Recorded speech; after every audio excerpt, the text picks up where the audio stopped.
Assalamualaikum warahmatullahi wabarakatuh. Rahayu, rahayu, rahayu.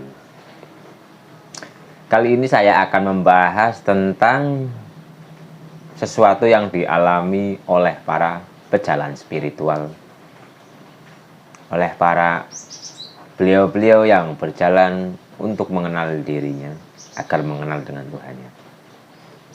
Karena rata-rata dan hampir semua orang yang berjalan pada jalan ilahi, yaitu mengenal diri untuk mengenal Tuhan kita, berspiritual, itu akan merasakan sesuatu yang menyesakan dada kita.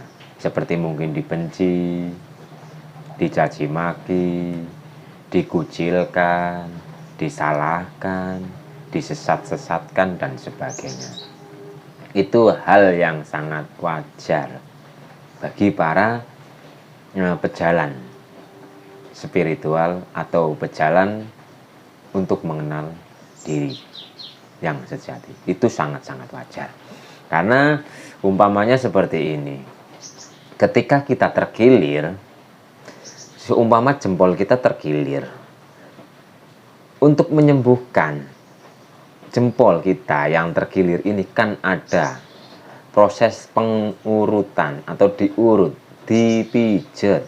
Nah, ketika dipijat seperti ini, kita akan merasakan apa? Otomatis akan merasakan sakit. Merasakan rasa yang begitu indah, yaitu rasa sakit. Tujuan diurut seperti ini sejatinya bukan menyakitkan, tapi untuk penyembuhan. Begitupun diri kita ketika berjalan pada jalan spiritual atau untuk mengenal diri, kita akan merasakan penyembuhan. Ya, seperti terkilir tadi itu, kita akan merasakan sakit, dikecewakan, dicaci maki, dihina, disalahkan, disesat-sesatkan oleh mereka-mereka yang tidak paham. Jadi nikmati saja semua itu. Karena itu tujuannya untuk penyembuhan batin kita.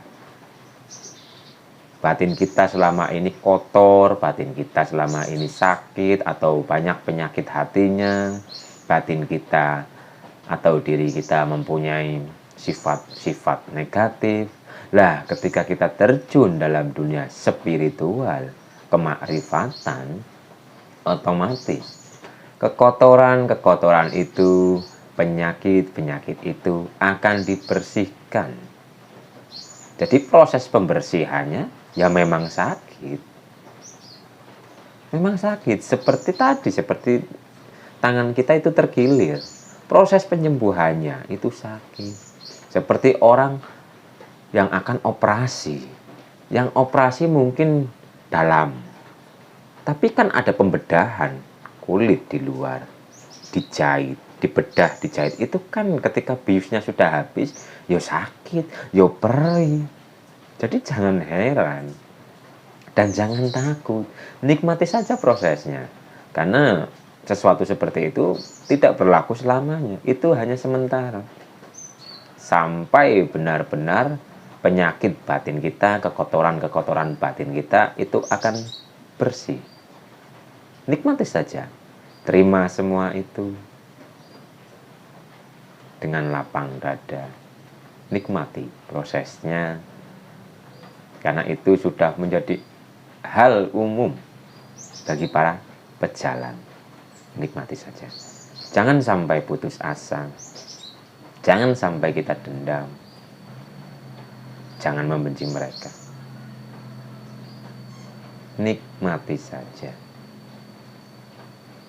Semua para pejalan rata-rata mengalami hal seperti itu. Mungkin beliau-beliau yang sekarang sudah besar, sudah enak hidupnya, dan sebagainya.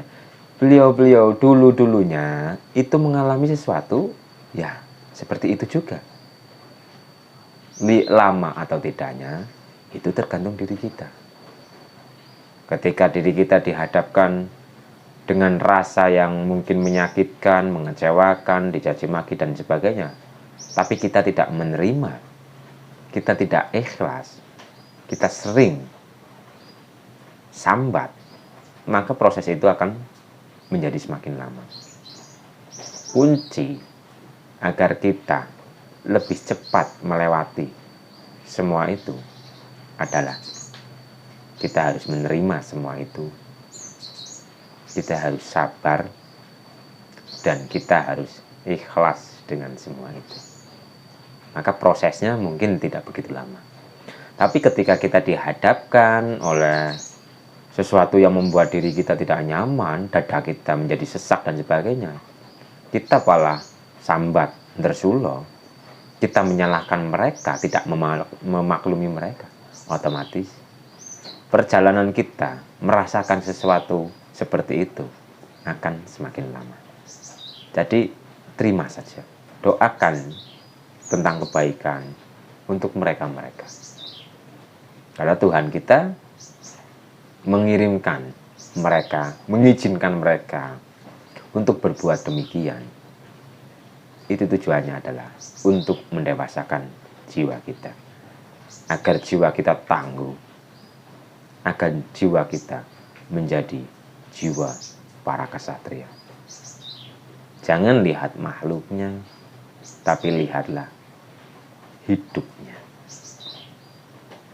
Mereka bisa membenci kita, mereka bisa menghina kita, mereka bisa mencaci maki kita. Itu pun mendapatkan izin dari Sang Maha. Ketika kita menyalahkan mereka, kita membenci mereka, berarti sama saja kita membenci yang mengizinkan mereka. Jadi rubahlah pola pikir kita, rubahlah sudut pandang kita. Ayo kita belajar bersama untuk melihat kebaikan dalam keburukan. Mungkin mereka itu berbuat buruk kepada kita, tapi kita ambil hikmahnya. Dari keburukan yang mereka berikan, itu ada intan permata apa di balik itu. Itu ada hikmah apa di baliknya.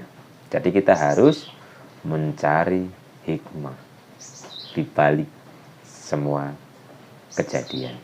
Jangan sampai memuji mereka. Jangan sampai. Karena hampir rata-rata semua orang pejalan itu merasakan itu semua. Awal-awal proses untuk mengenali diri itu akan merasakan sesuatu yang demikian. Karena energi dalam diri kita itu berubah. Sistem energi, sifat energi itu adalah sejenis menarik sejenis. Ketika kita melakukan perjalanan spiritual, kemarifatan, maka orang-orang yang tak sejenis dengan energi kita akan menyingkir dengan sendirinya, akan menghindar dengan sendirinya, dan kita akan seolah-olah itu sendirian. Karena Tuhan kita itu cemburu jika pandangan hati kita berikan kepada makhluknya. Karena selama ini kita hanya memandang makhluk, tapi tidak memandang hidup yang ada di dalam diri makhluk tersebut. Tuhan kita itu maha pencemburu. Tuhan kita itu membubarkan semua, menyingkirkan semua makhluk. Itu tujuannya, agar kita benar-benar menghadap kepada Tuhan kita, agar kita benar-benar berharap kepada Tuhan kita. Jadi jangan sampai putus asa, jangan sampai berhenti di tengah jalan.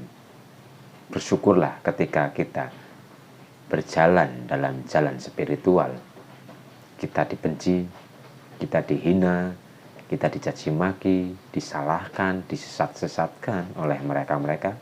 Bersyukurlah. Itu tanda bahwa diri kita akan dimuliakan. Karena orang-orang besar itu tidak ujuk-ujuk langsung besar.